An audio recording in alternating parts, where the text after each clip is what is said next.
Shalom. Ya, puji nama Tuhan. Saya tentunya sangat berbahagia berada di tengah-tengah ibu bapak nggak ada ya. Kebiasaan bapak ibu. Wanita-wanita hebatnya. Oh, ada bapak satu ya. Dan kameramen juga ya. Terima kasih tentunya kepada Tuhan Yesus yang sudah memperkenankan saya boleh ada di tengah-tengah ibu-ibu yang hebat. Di sini ada Ibu Ketua kita, Ibu PP ya dari Departemen Wanita. Dengan hormat saya sebutkan nama Ibu Silvani dan ada Ibu Ketua WBI juga yang adalah teman saya dari Korda. Kami bersama-sama dengan Ibu Lisda di bidang P2W. Jadi satu grup gitu ceritanya ya. Jadi ada sebuah pepatah kuno yang berkata begini, tak kenal maka tak sayang. Jadi tidak ada salahnya kalau saya memperkenalkan diri singkat ya. Gak apa-apa ya ibu-ibu ya.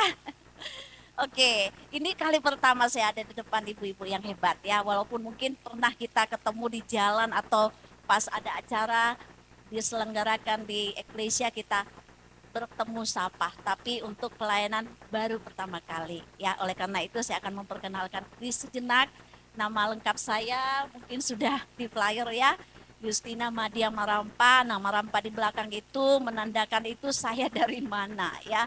Saya dari Toraja ya, yang hari-hari ini viral tuh ya oleh salah seorang influencer memperkenalkan budaya dari sana ya, tetapi ada diplesetkan sedikit ya. Jadi saya asli Toraja, suami saya juga orang Sulawesi, tapi beda provinsi ya. Saya sehari-harinya sebagai seorang ibu rumah tangga tentunya, dan belakangan saya aktif sebagai seorang dosen dan konselor ya. Dan mempunyai anak 3, 1 suami dan satu-satunya tentunya ya sampai maut memisahkan ya. Anak saya yang pertama berumur 13 tahun namanya Isya Bail, kelas 8 atau kelas 2 SMP, yang kedua kelas 5 SD perempuan, yang ketiga laki-laki kelas 1 SD.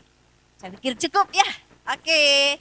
Nah, kita akan belajar satu tema, smiling depression ya. Ini adalah satu rangkaian kata yang mungkin ibu-ibu sering dengar di medsos, nonton di medsos ya. Apa sih itu smiling depression ya? Kalau mungkin kita bahas Indonesia kan senyum di balik luka, senyum di balik depresi ya.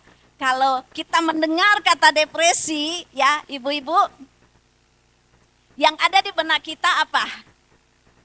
Stres ya, ataukah mukanya kusut ya, tidak mau mandi ya, tidak mau bersosialisasi ya, itu bayangan kita ya. Tapi kok ada katanya dia bisa senyum ya, tapi di dalamnya ternyata mengalami hal yang kita sebutkan tadi ya. Nah,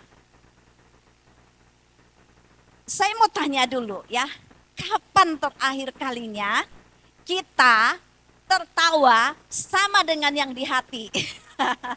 Ya, idealnya kan gitu ya Bu ya, apa yang di hati itu keluar ya. Kata firman Tuhan, apa yang di hati itu meluap, keluar ya. Tetapi faktanya banyak yang gak kayak gitu. Betul atau betul? Betul ya, ya. Apa kabar Ibu? Baik, tapi di sini, aduh. Dan itu yang dikatakan smiling depression. Ya, ini bukanlah sebuah diagnosa. Kalau kita ke psikolog atau psikiater, kita tidak akan didiagnosa. Kalau ada mungkin teman kita ya, saya berharap nggak ada di sini. Ya, amin ya. Tidak akan mendapatkan diagnosa ini. Dan memang ini bukan istilah secara ilmiah. Tetapi kenapa hari-hari ini menarik? Karena ini dipopulerkan begitu rupa. Dan memang itu realitanya, banyak orang yang mengalami gejalanya depresi tetapi tidak ditunjukkan. Ya. Nah, kita belajar dulu satu definisi ya. Ya, definisi itu arti ya, dikatakan bahwa ini bentuk depresi ya tersembunyi ya. Dulu dikatakan mask depression. Nah, itu istilah ilmiahnya. ya, di mana gejalanya disamarkan dengan perilaku. Jadi kalau kita lihat begini nggak ketahuan, hanya orang yang peka tanda kutip yang bisa tahu, ya. Nanti kita akan lihat, ya. Dia tidak akan menunjukkan bahwa dia lagi tidak sedang baik-baik saja, ya. Ekspresinya bahagia, bisa tersenyum, ya, bisa melakukan aktivitas, bahkan dia punya karir bagus, ya. Nah, berfungsi normal secara sosial, melayani, aktif di gereja, mungkin pimpin WLI ya, gitu ya, bisa berkhotbah iya, ya. Tetapi ternyata there is something wrong di dalam, ya. Nah, apa ya yang kita mau lihat di sini, ya? Kalau depresi yang kita sebutkan tadi kita bisa lihat. Nah, kita akan lihat dulu ciri-cirinya yang bisa menandakan bahwa orang ini ternyata masuk dalam namanya smiling depression itu. Ya, saya beri satu akronim, ya. Senyum, ya. Katakan dulu senyum, kiri kanan. Senyum, ya. Nah, ini ya ciri-cirinya, ya.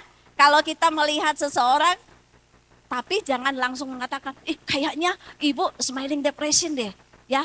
Karena hari ini belajar langsung, kayaknya itu tadi. Jangan juga gitu. Justru kita harus doain. Amin. Ya, kita lihat satu-satu ya. Kata S, ya. S itu apa? Tampak tegar, selalu terlihat kuat, always ya. Selalu terlihat kuat padahal lelah. Tampak tegar dan ceria. Ya, kelihatan nggak susahnya? Kelihatan nggak yang kita bilang tadi? Enggak kan?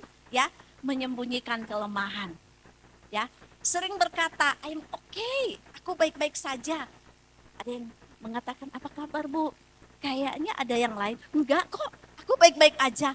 Bahkan dia akan berusaha menunjukkan ketegaran hatinya, ya. Selalu kata S-nya, ya, selalu menunjukkan yang tegar, ya. E, empatik, ya. Sangat peduli sama orang lain.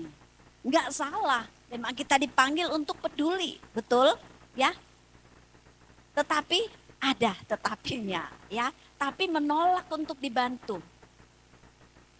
Menenangkan orang lain, tetapi di satu sisi dia ngerasa power. Dia nggak mau dibantu. Ya. Takut dianggap lemah. Jadi bagi dia kalau mendapatkan bantuan itu adalah sebuah kelemahan. Jadi dia sangat peduli sama orang lain, ya. Kemudian N, nampak bahagia tapi kosong di dalam M. Nampak bahagia. Ya. Nanti kita akan terbiasa melihat, ya. Tapi jangan jadi orang yang memantau sesamanya, ya. Kayaknya ibu deh. Ya, sekali lagi jangan, ya. Prestasi tanpa sukacita.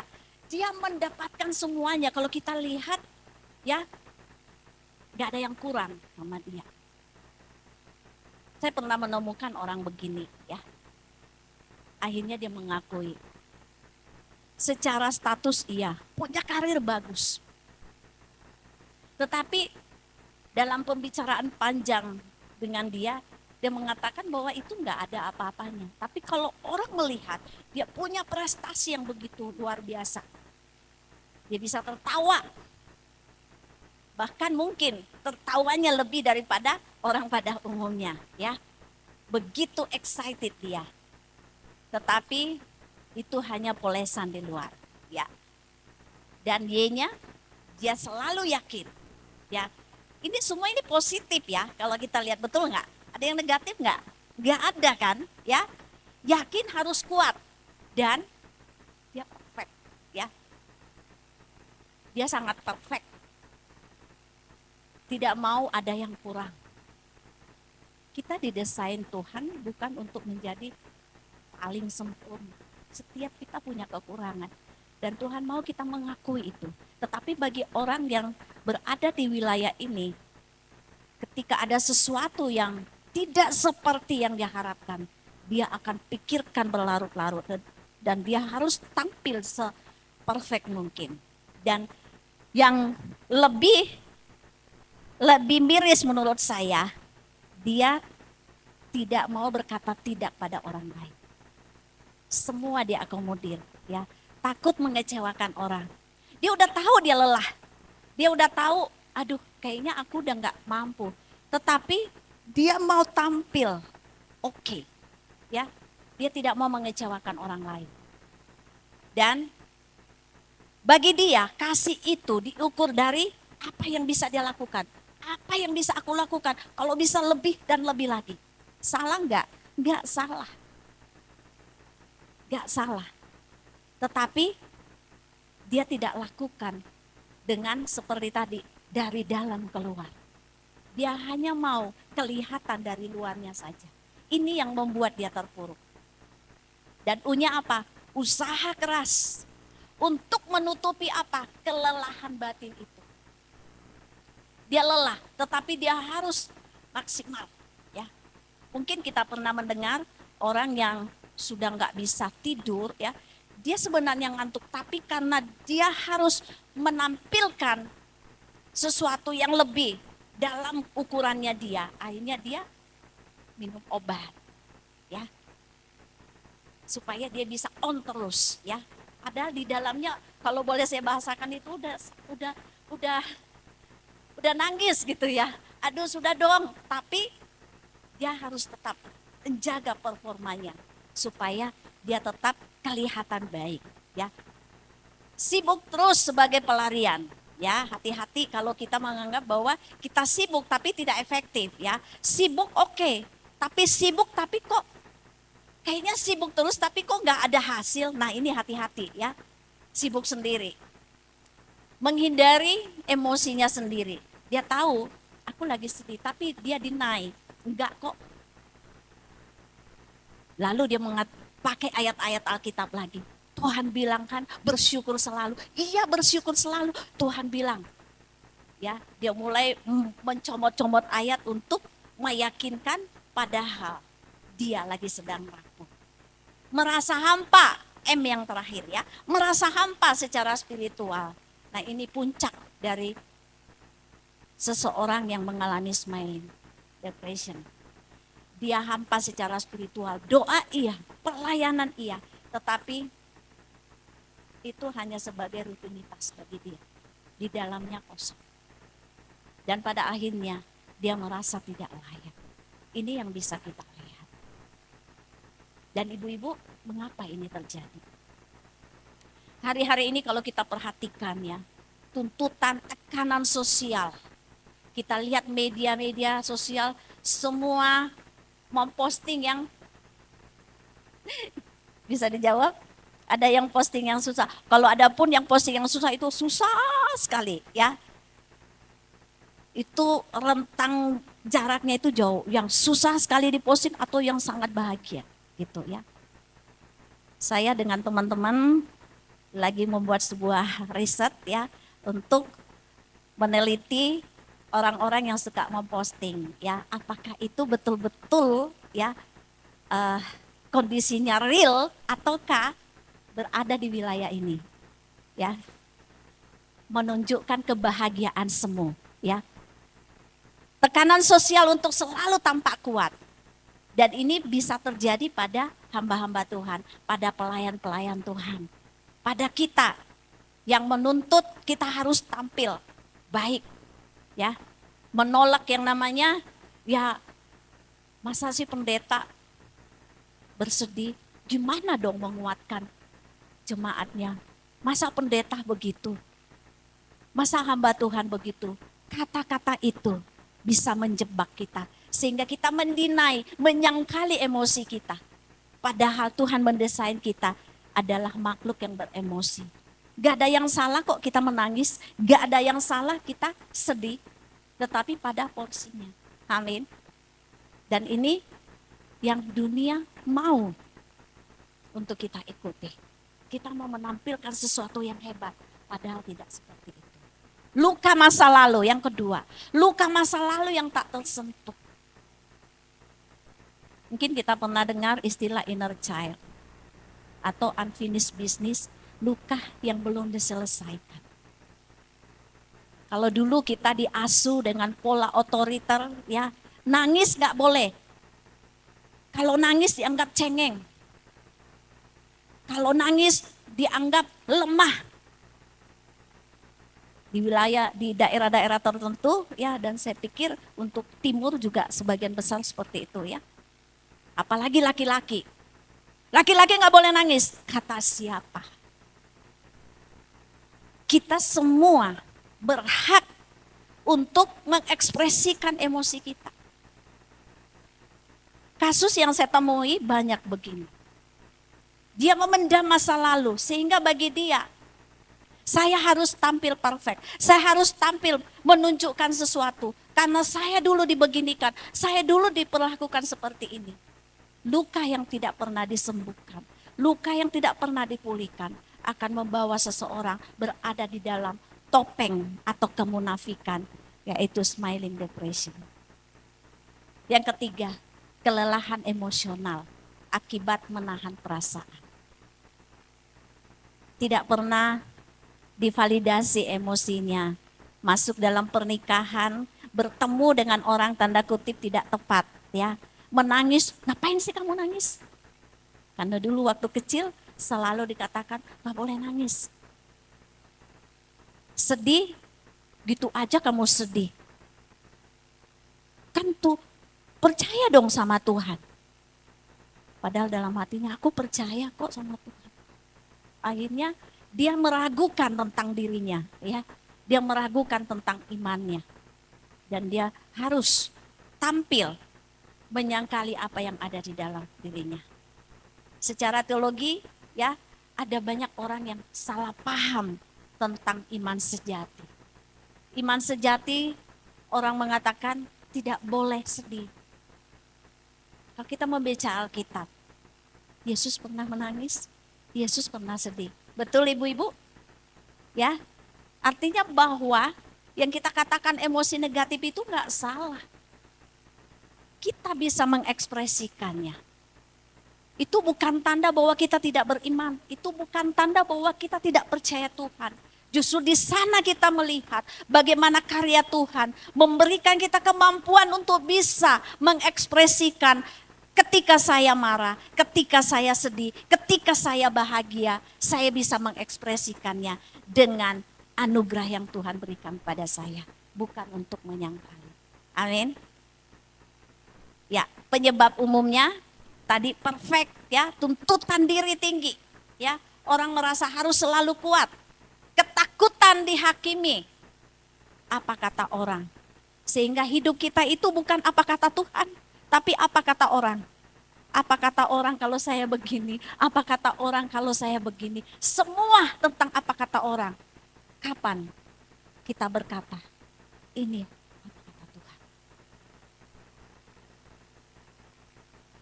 Firman Tuhan berkata, mari kepadaku yang letih lesu, yang berbeban berat. Artinya Tuhan tahu kita letih, Tuhan tahu kita lemah. Karena itu ada ayatnya, marilah kepadaku. Ketika pemazmur berkata, mengapa engkau tertekan hai jiwaku? Itu adalah sebuah pernyataan kejujuran. Seorang yang takut Tuhan, seorang yang percaya Tuhan. Dia berkata, hatiku lagi tertekan. Pernahkah kita berkata demikian kepada diri kita? Ataukah kita berkata, sudahlah. Betapa pentingnya kita mengakui kepada diri kita. Karena pengakuan kepada diri kita dan kepada Tuhan akan memulihkan kita. Membuat kita menjadi pribadi yang otentik, bukan pribadi yang bertopeng. Amin. Penyebab berikutnya, tadi pola asuh emosi tertahan. Ya, dari kecil diajar untuk menahan tangis, tidak boleh terlihat sedih. Tekanan sosial dan ketidakseimbangan secara internal. Apa maksudnya? Antara kebutuhan didengar, ya, dan realitas hidup. Kita juga butuh didengar. Tidak selalu kita harus memberi. Ada masa kita juga butuh didengar. Dan ini kadang kita lupa untuk menyadari. Kita pikir bahwa kita tetap kuat. Kita terus memberi. Tapi ada saatnya kita juga datang, diam, duduk, tentunya kepada Tuhan. Dan dengan orang-orang yang Tuhan hadirkan dalam hidup kita. Amin. Di dalam Mazmur pasal 42 yang saya sudah kutip tadi ya. Pemazmur berkata, "Mengapa engkau tertekan hai jiwaku?" Ayat ini tentunya menunjukkan bahwa Alkitab mengakui realitas jiwa kita itu tertekan. Bukan sesuatu yang disembunyikan. Jadi smiling depression ini ketika jiwa lelah tetapi terus memaksa senyum. Takut tampak lemah di mata manusia. Paulus mengatakan, justru ketika aku lemah, aku kuat. Amin. Jadi hari ini jangan pernah menyangkali kalau kita lagi lemah. Justru di saat lemah itulah kita melihat tangan Tuhan turun menolong kita. Kita melihat bagaimana Tuhan hebat dalam hidup kita.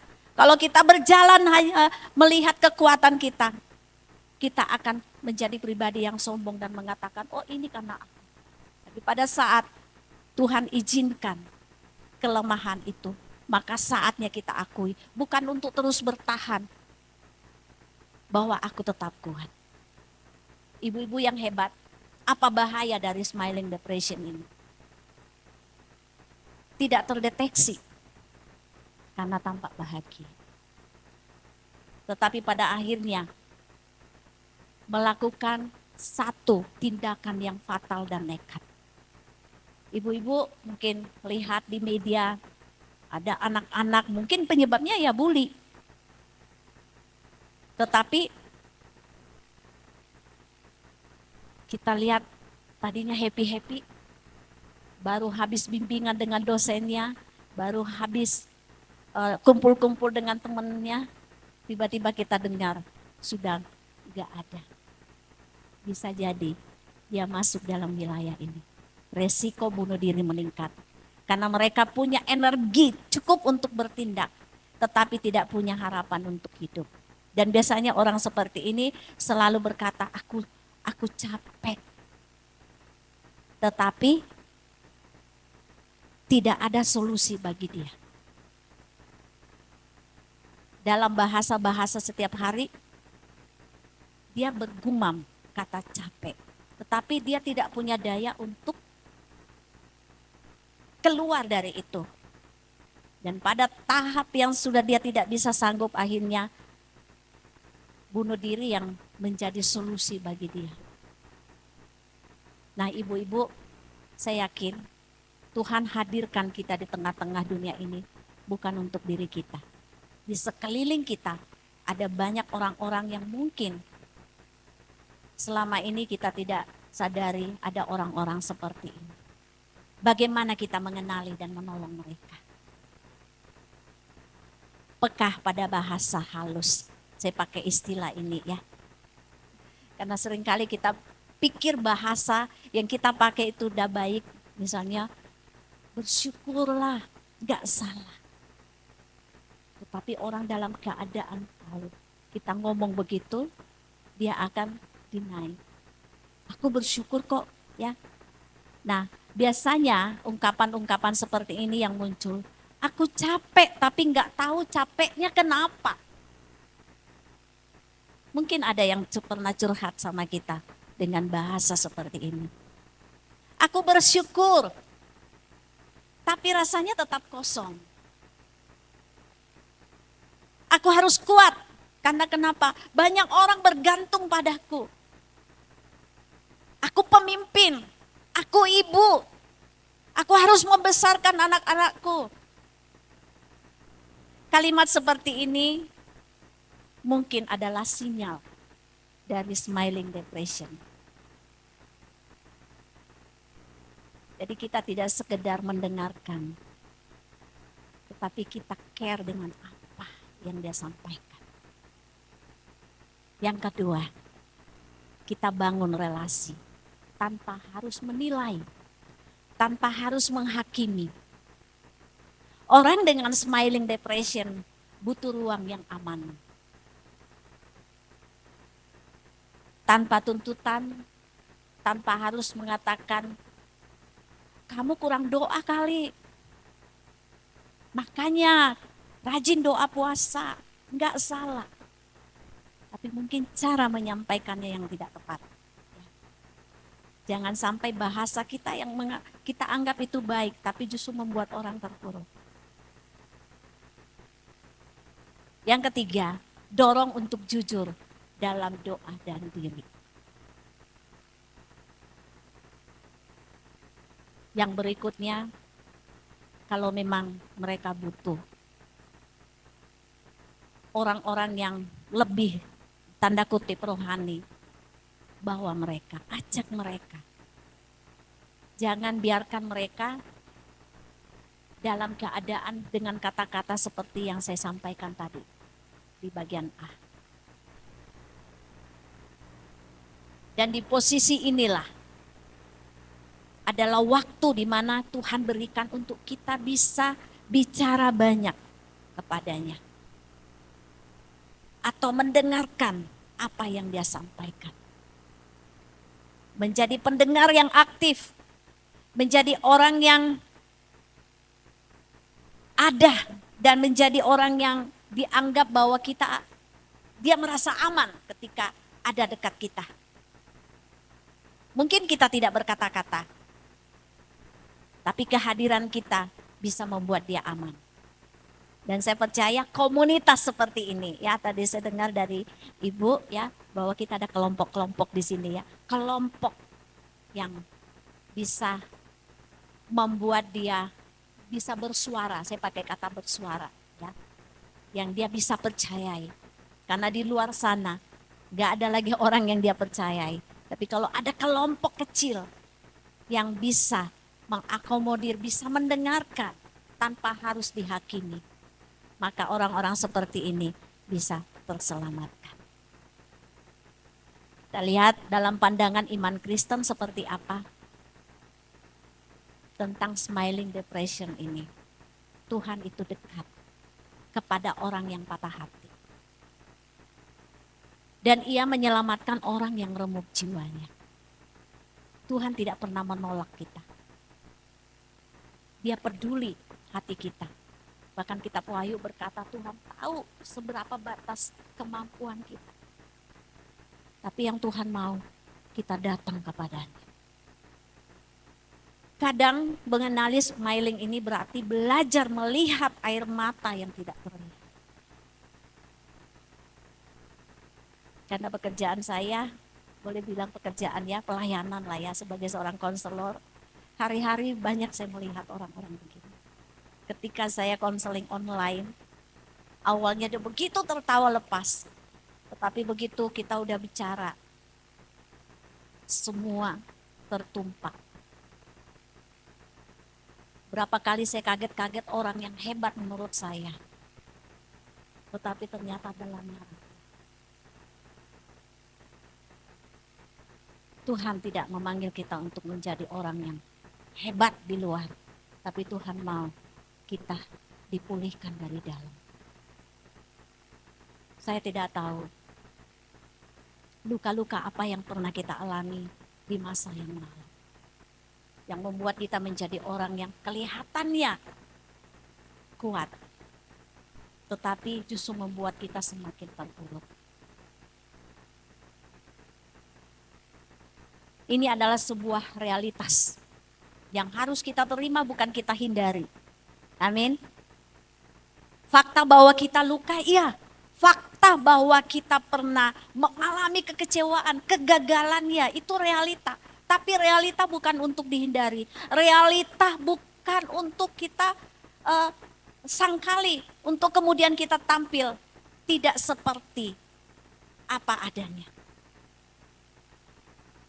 Media sosial yang saya katakan tadi telah membutahkan mata hati rohani banyak orang untuk tampil seperti apa yang dunia harapkan. Tapi Tuhan mau, kita mau tampil seperti apa yang Tuhan mau. Dimulai dari pemulihan dari dalam keluar. Amin. Alkitab tidak menolak kesedihan, justru mengakui penderitaan manusia secara jujur. Amin. Yesaya 53 ayat 3, ia dihina dan dihindari orang, seorang yang penuh kesengsaraan dan yang bisa menanggung kesakitan. Yesus sendiri menangis. Artinya kesedihan bukan tanda iman yang lemah. melainkan bagian dari realitas kemanusiaan yang ditebus Kristus. Amin. Smiling depression sebagai bentuk ketidakseimbangan jiwa dan roh kita. Justina yang berada di hadapan ibu-ibu yang hebat, ada 3 dimensi yang tidak bisa dipisahkan. Roh, jiwa, dan tubuh. Roh ini yang terkoneksi selalu dengan Tuhan. Yang harus kita beri makan.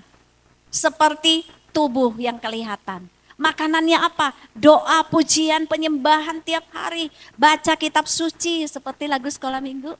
Baca kitab suci, doa tiap hari kalau mau tumbuh. Roh kita harus kuat tiap hari. Diberi makan tepat dosis, tepat supaya dia juga kuat. Dan roh yang kuat akan mempengaruhi jiwa kita, di mana jiwa inilah yang bermasalah. Seperti ini. Jiwa itu ada pikirannya, ada kehendaknya, keinginannya banyak. Perasaannya disakiti, orang ngomong apa tersinggung, ya. Tapi kalau rohnya kuat, akan muncul ayat-ayat firman yang dibaca, ya. Oh, orang boleh ngomong apa tentang saya, tapi firman Tuhan bilang masa depanku penuh pengharapan. Itu yang menguatkan jiwa kita, sehingga kita tidak terpuruk di masa yang lalu atau apa kata orang. Dan jiwa yang kuat akan mengendalikan tubuh kita yang kelihatan ini. Amin. Karena begitu pentingnya keseimbangan kita, roh, jiwa, tubuh kita terpelihara sempurna. Sama seperti kata Paulus ya, Tuhan menghendaki kita dikelak ketika kita berjumpa dengan Tuhan. Roh, jiwa, tubuh kita terpelihara sempurna. Kenapa saya mulai dari roh?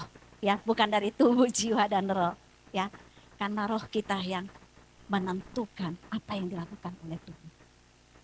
Ada sebuah lagu berkata, ku terhubung denganmu. Keterhubungan kita dengan Tuhan, saya percaya tidak akan membuat anak-anak Tuhan masuk di dalam smiling depression. Amen.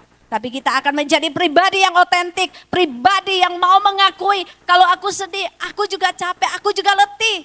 Karena itu manusiawi. Amin.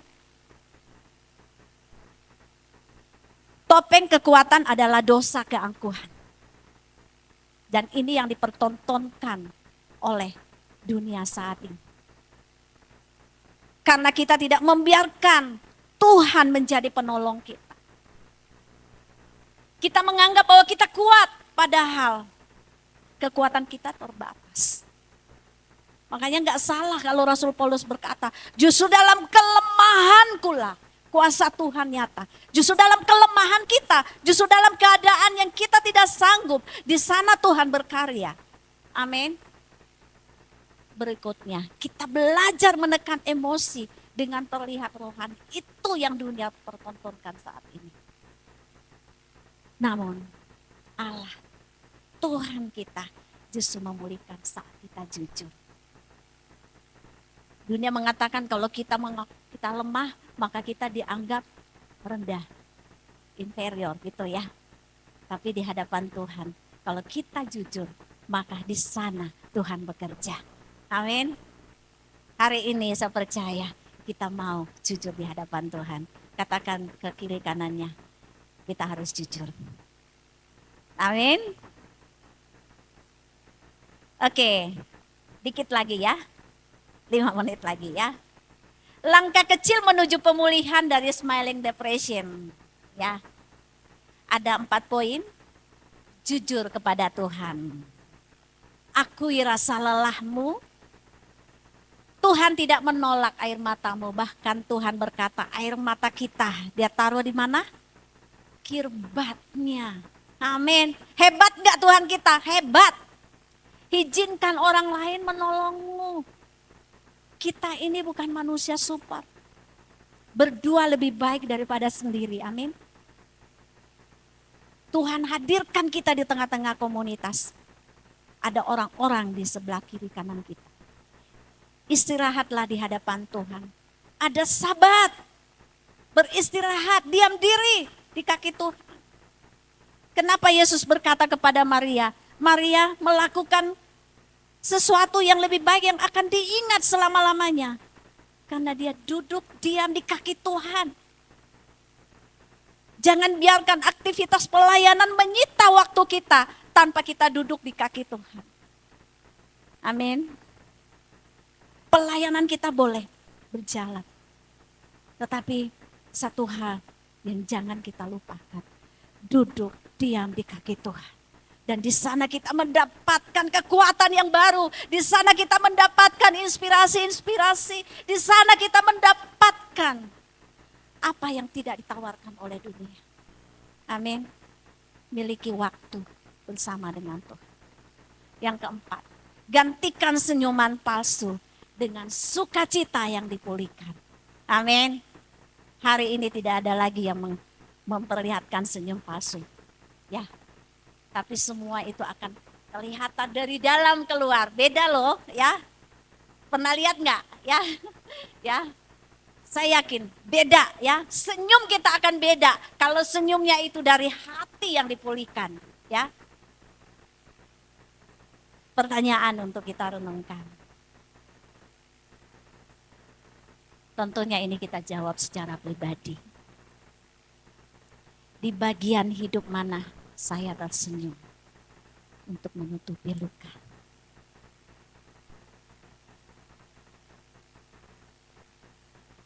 Apakah saya memberi ruang bagi Tuhan untuk orang lain, untuk menolong saya?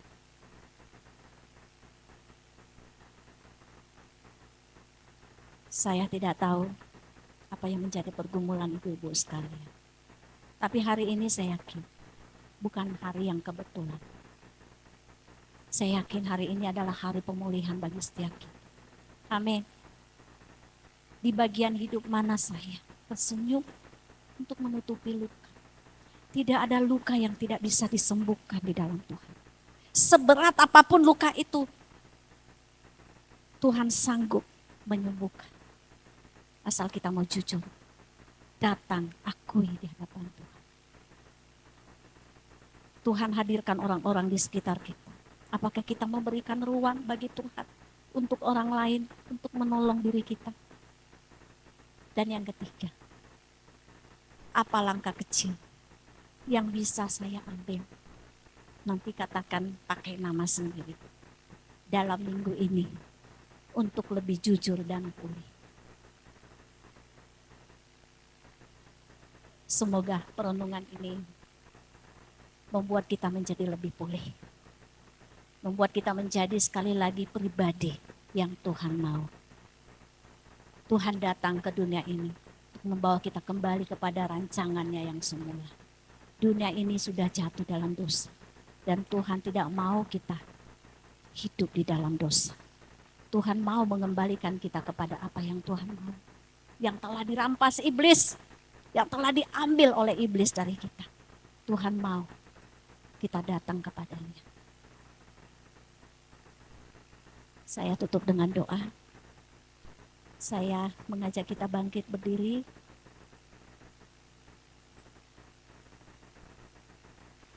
Mungkin WL bisa bantu saya, kita angkat satu lagu sebelum saya doa dan saya serahkan kembali kepada WL.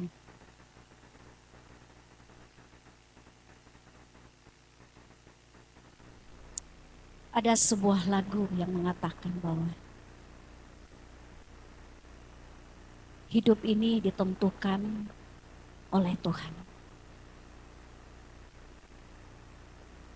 Bukan apa kata orang. Kalau firman Tuhan berkata,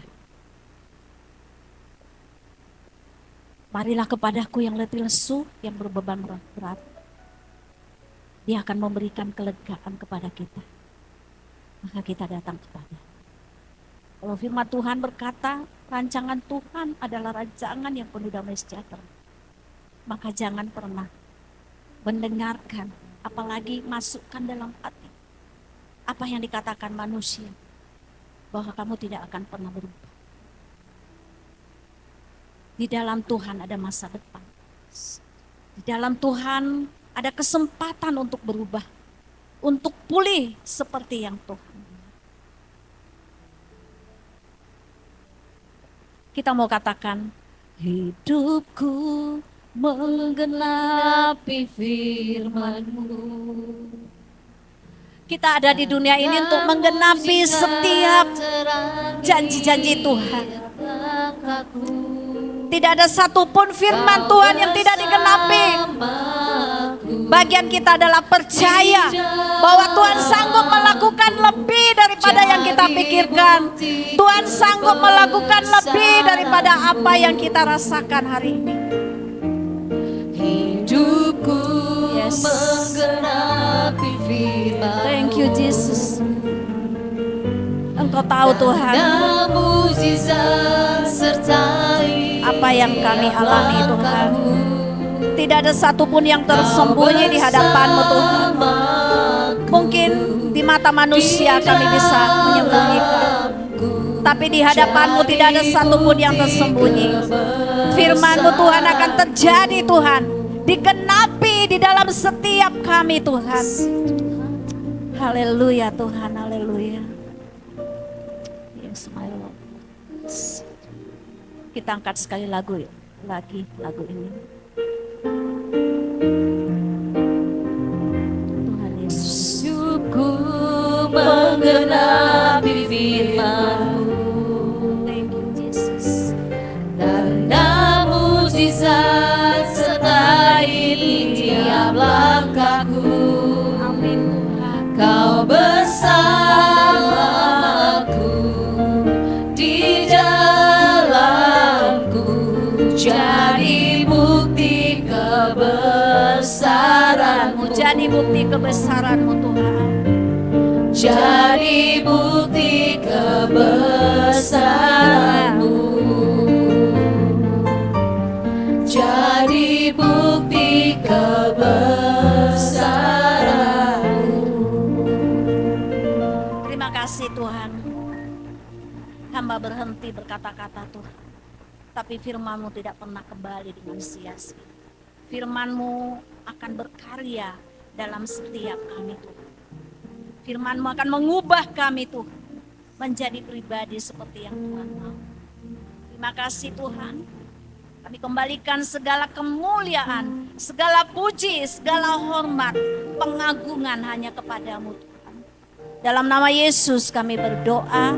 Haleluya. Amin. Terima kasih, saya kembalikan ke WL. Tuhan memberkati. Ibu, firman-Nya sungguh sangat memberkati. Seberapa banyak kita diberkati? Dapat sesuatu ya? Dapat berapa banyak Bu? Inang, dapat berapa banyak Inang hari ini? Luar biasa, dapat banyak ya hari ini ya. Kita jadi tahu banyak.